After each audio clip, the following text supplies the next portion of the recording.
Assalamualaikum warahmatullahi wabarakatuh.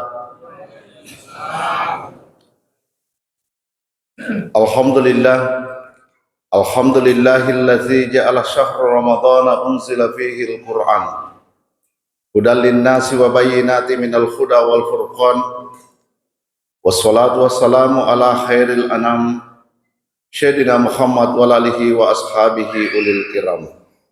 Hasbunallah wa ni'mal wakil, wala haula wala quwata illa billahil aliyil azim. Kaum muslimin sidang jamaah tarawih yang berbahagia, pada kesempatan yang berbahagia ini, marilah kita senantiasa memanjatkan puji syukur kehadirat Allah Subhanahu wa taala. Mudah-mudahan segala aktivitas keseharian kita senantiasa tercurah ila Allah Subhanahu wa taala, sehingga kita bisa memaksimalkan ibadah Ramadan kita hingga akhir dalam kehidupan kita saat sekarang ini. Karena sesungguhnya bulan suci Ramadan ibarat kita memintal pakaian, menjahit pakaian sehelai benang demi sehelai benang. Tak lain benang-benang itu adalah amalan-amalan yang kita lakukan di bulan suci Ramadan ini.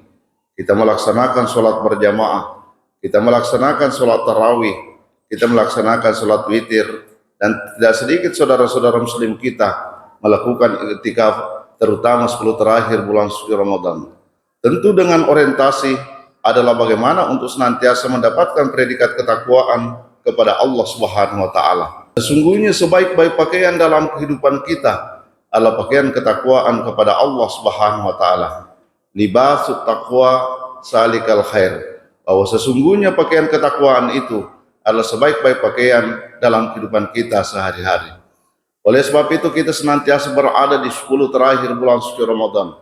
Kita dianjurkan oleh Rasulullah SAW, taharraw lailatal qadri fi witri akhawahir Ramadan. Bagaimana kita senantiasa mencari Lailatul Qadri pada 10 terakhir bulan suci Ramadan. Oleh sebab itu, kata Rasulullah SAW mengatakan bahwa setidaknya ada 5 amalan yang seharusnya kita lakukan, terutama 10 terakhir bulan suci Ramadan ini. Yang pertama, kata Rasulullah SAW, bagaimana kita senantiasa melakukan iktikaf dalam kehidupan kita sehari-hari. Karena yang dimaksud dengan iktikaf adalah bagaimana kita senantiasa berdiam diri untuk senantiasa mendekatkan diri kepada Allah Subhanahu wa antum aqifuna fil masajid. Kita senantiasa dianjurkan untuk senantiasa beriktikaf, berhenti sejenak untuk senantiasa melepaskan diri dari berbagai macam aktivitas kehidupan dunia dengan orientasi mendekatkan diri kepada Allah Subhanahu wa taala. Itulah sesungguhnya dari segi bahasa iktikaf berasal dari akafah yakifu. Artinya bagaimana kita senantiasa mendekatkan diri kepada Allah Subhanahu wa taala, berada di masjid, dan kita dianjurkan oleh Rasulullah SAW terutama 10 terakhir bulan suci Ramadan dengan orientasi untuk mencari Lailatul Qadar. Sekalipun kita memahami bahwa iktikaf bisa dilakukan kapan saja, tetapi yang paling dianjurkan oleh Rasulullah SAW kita melaksanakan iktikaf ini 10 terakhir bulan suci Ramadan. Karena ibarat pemain bola, kita senantiasa harus melakukan pemanasan terlebih dahulu, baru kita senantiasa masuk bertanding dalam kehidupan kita saat sekarang ini. Begitulah sesungguhnya kita dianjurkan iktikaf supaya kita senantiasa masuk pada babak final untuk senantiasa mendapatkan predikat ketakwaan, yakni mendapatkan malam Lailatul Qadar, yakni di bulan suci Ramadan ini. Inilah yang pertama yang dianjurkan oleh Rasulullah SAW dalam kehidupan kita sehari-hari.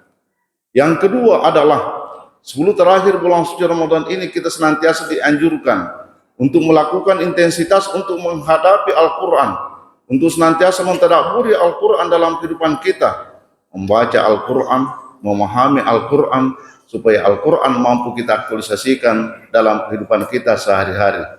Unzila fihi Al-Quran hudan linnasi wa bayyinatin minal huda wal furqan. Bahwa sesungguhnya Al-Quran itu diturunkan oleh Allah Subhanahu wa taala sebagai petunjuk dan pedoman dalam kehidupan kita saat sekarang ini. Maka untuk mencapai substansi dan hakikat kehidupan yang sesungguhnya, maka hendaklah senantiasa berlandaskan kepada Al-Quran. Karena Al-Quran berbicara pada masa kemarin, Al-Quran berbicara pada masa sekarang, dan Al-Quran senantiasa berbicara pada masa yang akan datang. Di bulan Ramadan merupakan syahrul madrasah, sebagai bulan untuk melatih diri kita untuk senantiasa membaca dan mempelajari Al-Quran dalam kehidupan kita, sehingga 11 bulan ke depan disitulah kita senantiasa mengaktualisasikan, mengamalkan nilai-nilai Quran dalam kehidupan kita sehari-hari.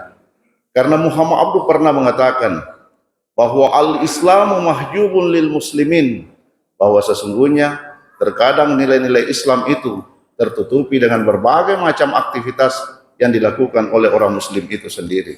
Sehingga Abduh mengatakan, kalau saya mau melihat umat Islam, saya melihat ke timur. Tetapi kalau saya mau melihat nilai-nilai Islam, orang yang mengamalkan tentang Islam, saya melihat ke barat. Nah, inilah sesungguhnya yang dikatakan oleh Abduh. Pada bulan kemarin, bulan Januari sampai bulan 2, kami berada di Eropa. Masuk di Perancis, setelah dari Perancis masuk ke Belgia, setelah Belgia masuk ke Jerman, setelah kami masuk di Jerman baru masuk ke Luxembourg, baru masuk ke Swiss, baru masuk ke Belanda, baru masuk ke Italia. 10 negara kan kelilingi di sana. Ternyata apa yang dikatakan oleh Abduh, ternyata nilai-nilai Islam itu senantiasa teraktualisasi di sana. Sehingga Ma'arif Institute mengatakan bahwa dari 212 negara di dunia, ada 3 negara yang senantiasa mayoritas bukan non-Islam, bukan Muslim, tetapi senantiasa mengamalkan nilai Islam dalam kehidupannya. Yang pertama adalah Swiss. Itu yang tadi saya gambarkan. Bagaimana gambaran orang Swiss? Orang Swiss membuang sampah pada tempatnya. Orang Swiss membudayakan budaya antri. Orang Swiss senantiasa menerima perbedaan-perbedaan yang ada dalam kehidupannya. Tidak ada orang yang senantiasa sibuk mengurusi urusan orang lain, tapi semua orang sibuk melakukan aktivitas dan pekerjaan yang mereka lakukan dalam kehidupan orang Swiss. Ini Swiss. Yang kedua, New Zealand, atau yang kita kenal dengan Selandia Baru. Bagaimana gambaran orang Selandia Baru? Ada seorang ibu bekerja dalam sebuah perusahaan. Untuk mendapatkan income atau pendapatan yang mereka miliki, dia bikin kue. Baru setelah dia bikin kue, simpan kuenya di halte bus, baru dia berangkat ke tempat kerjanya, pulang dari tempat kerjanya, ambil keranjanya, ambil uangnya, baru kembali ke rumahnya. Dan kurang lebih 20 tahun dia geluti profesi itu, uangnya tidak pernah hilang sepeser pun. Coba bandingkan kita di Indonesia. Ya. Saya pernah tanya kepala sekolah, kenapa itu kantin kejujuran ditutup? Dia bilang, habis kibarannya tidak kembali ke modalnya. Nah, padahal kita ini mayoritas Islam, kita setiap harinya mungkin membaca Al-Quran, tetapi kita tidak mengamalkan nilai Islam dalam kehidupan kita di Indonesia. Yang ketiga adalah Jepang. Bagaimana gambaran orang Jepang? Ini Pak Yusuf Kala bersama dengan Prof. Husni Tandra. Dia ketinggalan dompet di taksi. Akhirnya Pak Husni Tandra ini dia gelisah karena ada semua berkas-berkasnya di situ. Apa kata tour guide-nya? Bahwa tidak perlu Bapak cemas, tidak perlu Ibu Bapak pikirkan tentang masalah dompet Anda, karena di Jepang ini tidak ada yang hilang. Jadi kalau tidak, sopir taksi itu akan kembalikan ke tempat ini, maka sopir taksi itu akan mencari di mana kita menginap, di mana kita naik tadi di taksi. Akhirnya setelah dia pulang ke hotelnya, datang resepsionis hotel mengatakan, Pak, ada tadi supir taksi kasih kembali dompet di sini. Ya, coba banding kami juga kita di Indonesia.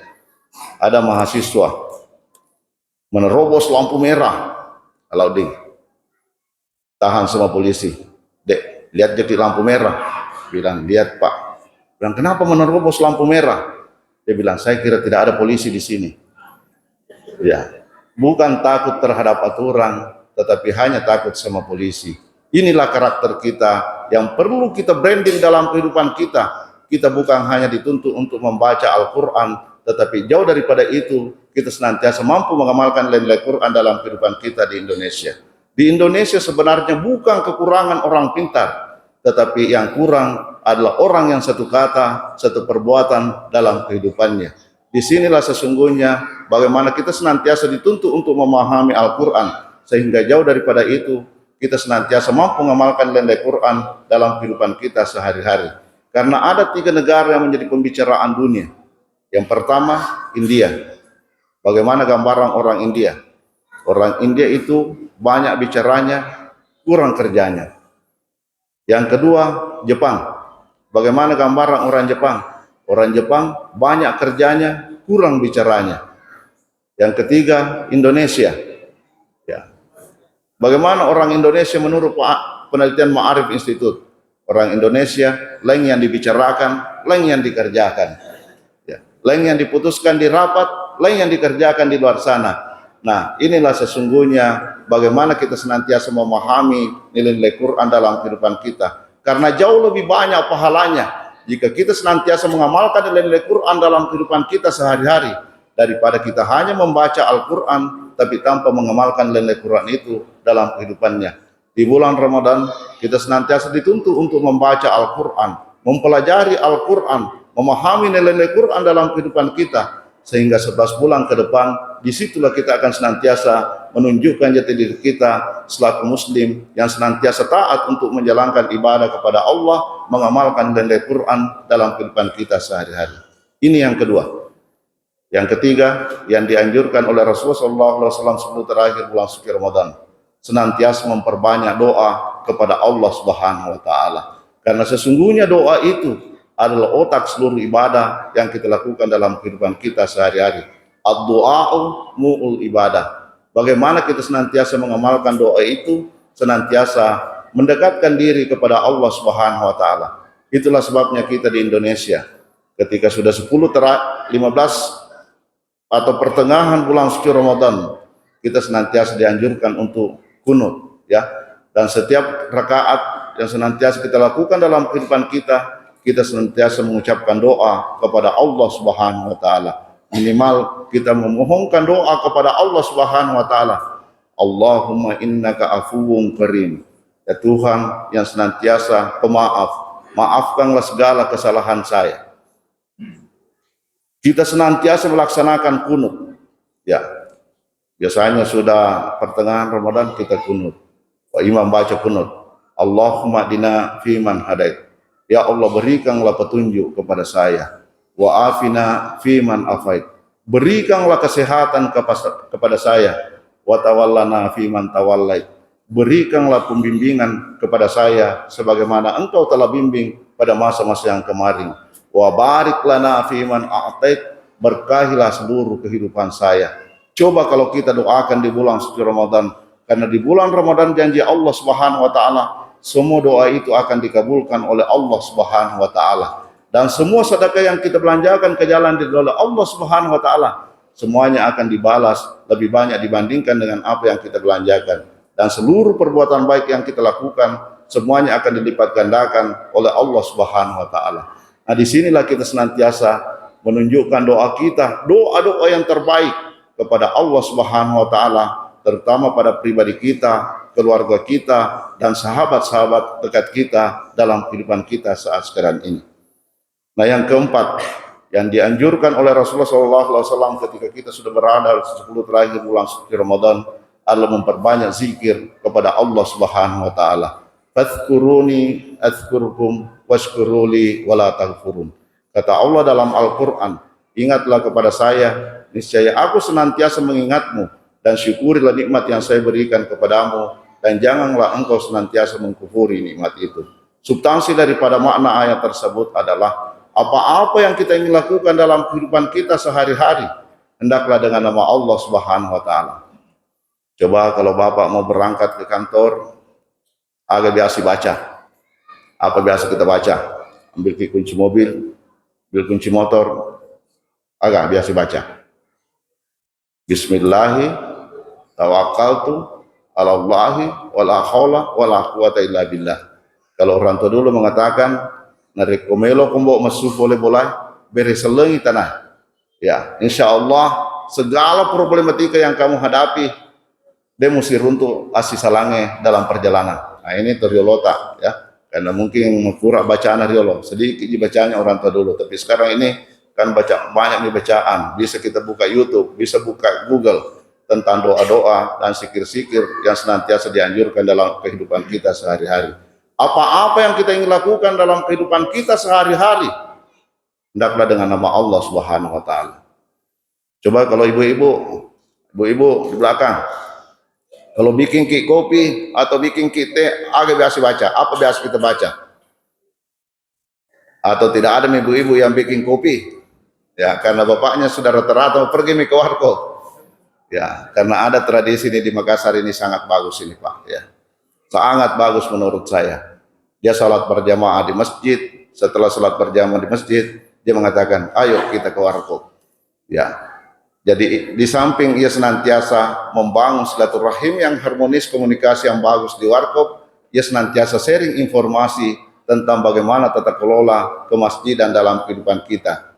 Apalagi yang perlu kita benahi di masjid.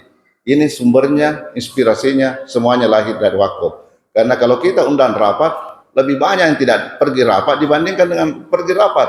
Tetapi kalau tradisi kita di sini, hampir seluruh jamaah masjid, ya kalau sudah sholat berjamaah subuh, dia semuanya pergi kumpul di warkop. Ini malam pertama saya sama-sama Pak Bupati Sopeng, Pak Wakil Bupati Sopeng, dia bilang betul apa yang kita bilang Ustaz. Jadi di Masjid Raya Sopeng, karena ada teman saya, kalau subuh saya cari di masjid, kalau saya tidak dapat di masjid, saya telponi, saya cari di warkop. Kalau tidak dapat di warkop, saya telponi, karena jangan sampai sakit-sakit kasihan. Ya ini biasanya jam sudah sholat subuh sampai jam 7 itu jamaah masjid. Jam 7 sampai jam 9 itu sudah mulai ada orang-orang kantoran, pakaian dinas orang masuk ke warkop. Itu bagaimana membangun jejaring yang kuat, bagaimana menghadirkan manajemen sumber daya manusia yang ikhlas, amanah, profesional dalam kehidupan kita sehari-hari. Jam 9 ke atas sudah muncul para politisi, muncul para pebisnis, muncul para wartawan. Tapi kalau ada jam 12 belum dia tinggalkan warkop, kira-kira Pak Kepala Teleng nih. Ya, Pak Kepala Teleng itu bicaranya tentang miliaran, tapi mau pulang dari warkop bilang, cemidu dulu bos, cemidu. Apa itu cemidu? Catat dulu.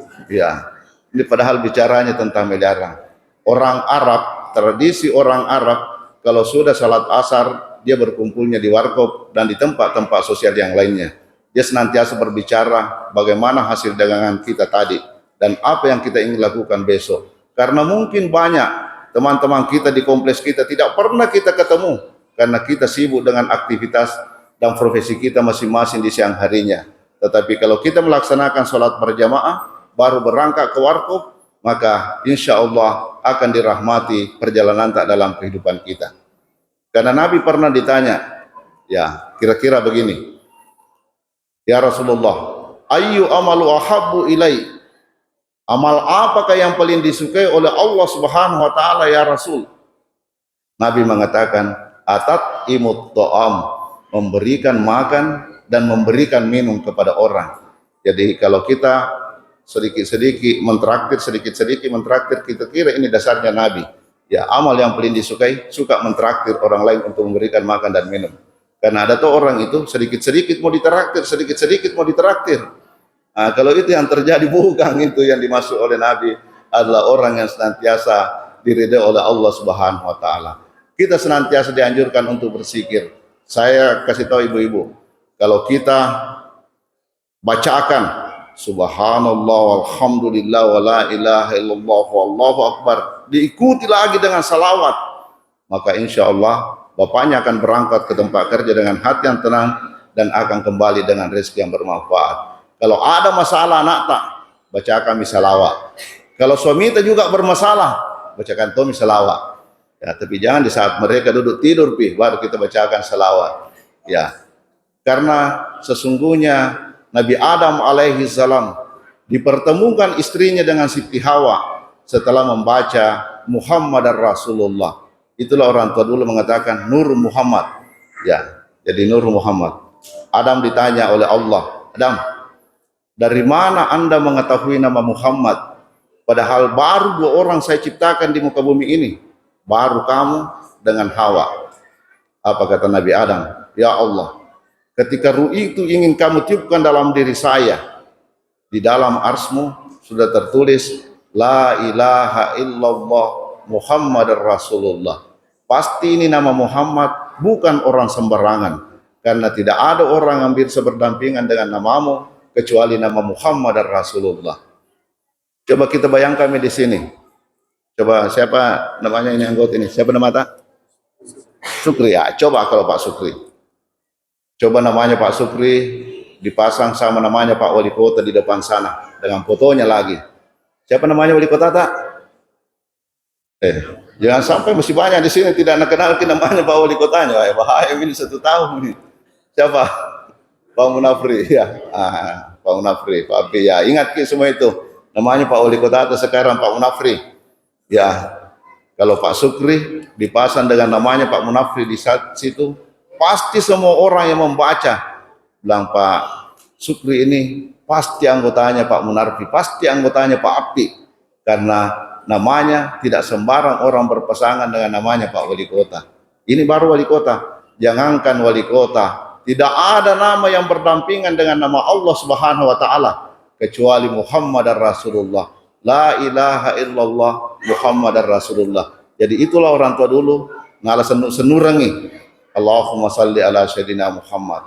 Dan salah satu penyebab semua amalan yang dilakukan oleh orang di bulan suci Ramadan ini, ketika mendengarkan nama Rasulullah SAW tidak membaca salawat kepadanya.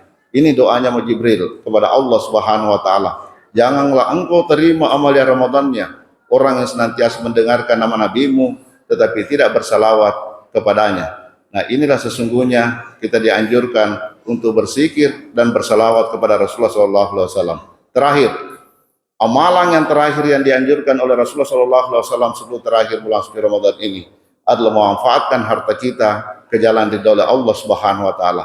Apakah melalui dengan zakat, apakah melalui dengan infak, apakah melalui dengan sedekah. Wa ma anfaqtum min syai'in fa huwa yulifuhu. Agi mau balancar ya gamana fa Allah taala, pasti fa Allah taala nawala lebih maiga na iya anu balancar ya agamanya. Apa-apa yang kita belanjakan ke jalan ridha Allah, pasti Allah akan membalas lebih banyak dibandingkan dengan apa yang kita belanjakan ke jalan yang diridainya. Suatu ilustrasi yang bisa dijadikan hasanah keilmuan dalam kehidupan kita. Ada teman saya. Ini teman saya, dia punya teman. Temannya ini dia mau rehab di rumahnya. Uangnya hanya 70 juta. Tapi menurut konsultan teknik bahwa untuk merehab rumah yang sesuai dengan perencanaan anggarannya 350 juta. Ya. Teman saya ini ceramah, wa ma anfaqtum min syai'in fa huwa yulifuhu. Apa-apa yang Anda belanjakan ke jalan ridha oleh Allah, pasti Allah akan membalas lebih banyak dibandingkan dengan apa yang kamu belanjakan. Akhirnya uang saya 70 juta ini daripada disimpan, mau dipakai kapan cukupnya, sumbangkan ke masjid. Bismillahirrahmanirrahim. Karena masjid ini sementara dibangun dengan asumsi Allah akan membalas 10 kali lipat. Jadi kalau 70 juta dibalas 10 kali lipat berapa itu? 700 juta. Ya, 350 juta aja ini. Nah, lebih dari cukup kalau ada nanti balasannya Allah itu 700 juta. Setelah dia sumbangkan, pulang ke rumahnya. 2-3 hari kemudian, kapan ini janji Allah ini belum ada balasannya. Ya.